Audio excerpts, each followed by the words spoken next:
Rhythm ने अपनी एक आईब्रो करते हुए कहा, मैडम आपको नहीं लगता आप मेरे बच्चों के साथ नाइंसाफी कर रही हो?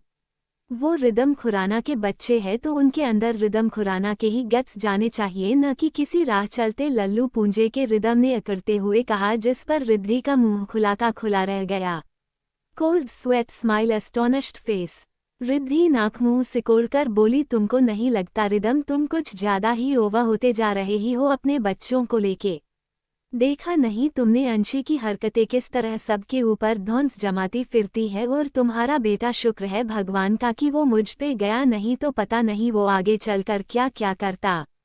रिदम ने रिद्धि को देखा और शरारत से बोला, मैडम वो अभी बच्चा है इसलिए तुम्हारे जैसा है, बड़ा होने दो उसको फिर कहना कि किसके जैसा है।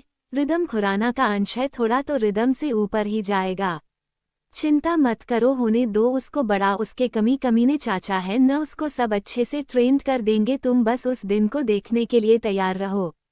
रिदम अपनी आंख विंक करते हुए वह से चला गया और रिद्धि उसकी बातों ले फिर से मुस्कुरा कर रह गई। रिदम रिद्धि का नोक झोंक भरा रिश्ता इसी तरफ आगे बढ़ रहा था और साथ ही उनके दोनों बच्चे भी आगे बढ़ रहे थे।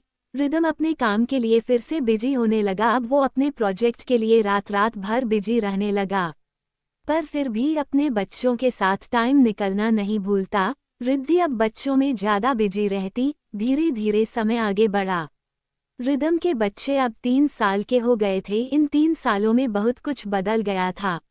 रिदम अब बहुत शांत रहने लगा था, पहले की तरह अब गुस्सा नहीं करता था, और बाकी सभी घर वाले भी रिदम में आए इस बदलाव की वजह से काफी खुश थे। धीरे धीरे सबके जीवन में बदलाव आया।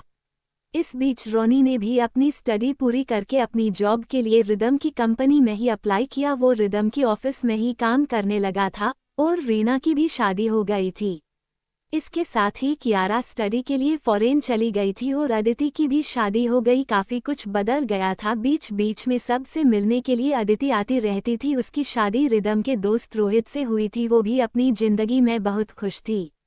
आज अदिति भी घर आई हुई थी सबसे मिलने के लिए। आज सब इतने दिनों बाद सारे घर वाले साथ में बैठकर बातें कर रहे थे। रिदम भी सबके साथ बैठा था, बच्चे भी सबके साथ खेल रहे थे। उनकी शरारतों से पूरा घर खिलखिलाकर हंस रहे थे। अचानक रिदम के फोन पे किसी का फोन आया। रिदम अपनी जगह से उठा और स्क्रीन पे शो हो रहे नाम को देख रिदम की तैयारियां चढ़ गई। वो सबसे नजर बचाकर वहां से उठा और थोड़ा दूर आकर बात करने लगा। रिदम बोला, हाँ बोलो इंस्पेक्टर साहब, क्या बात है, आपने कैसे फोन किया?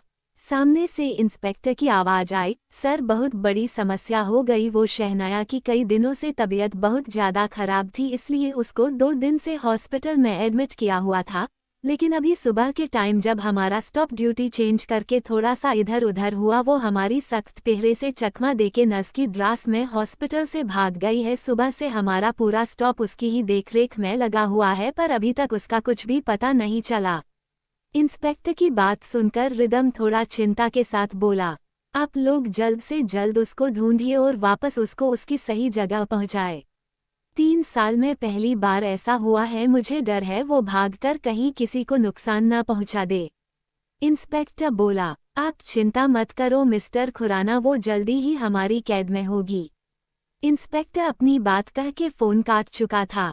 रिदम फोन को लेके अभी भी वही खड़ा सोच रहा था। इतने में वहां भागकर अंशी आए और अपनी तुतलाते जुबान से बोली, डेडा चलिए आपको सरप्राइज मिलेगा आपके डेडा की तरफ से कर। ऐसा बोल अंशी रिदम का हाथ पकड़कर उसे सबके पास ले और रिदम अभी कुछ बोल पाता उससे पहले ही प्रतीक जी बोले, रिदम भाई हमारी प्रिंसेस का मन है कि हम सब कहीं घूमने जाए। तो प्रिंसेस के साथ सबका मन हो गया घूमने का, इसलिए हम तुझे पूछ नहीं रहे, बस बता रहे हैं हमारे पिकनिक जाने की तैयारी कर दो और सारी फैमिली कुछ टाइम साथ में टाइम स्पेंड भी कर लेगी।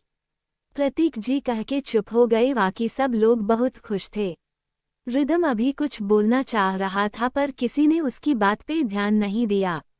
सारे बच्चे खुशी से चिल्लाने लगे। रिद्धि भी सबके साथ खड़ी होकर मुस्कुरा रही थी, उसका ध्यान ही नहीं गया रिदम की तरफ, वो भी अपने बच्चों की अटखेलियों पे ध्यान दे रही थी। जश्न गुब्बारा। रिद्धि सबसे नजर बचाकर रिदम के पास आए और बोली, क्या हुआ आपको? मैं देख रही हूँ बहुत देर से आप शांत हो, सब ठीक है? मेरा मतलब बच्चे पिकनिक के नाम से कितना खुश है और तुम यहाँ शांत खड़े हो।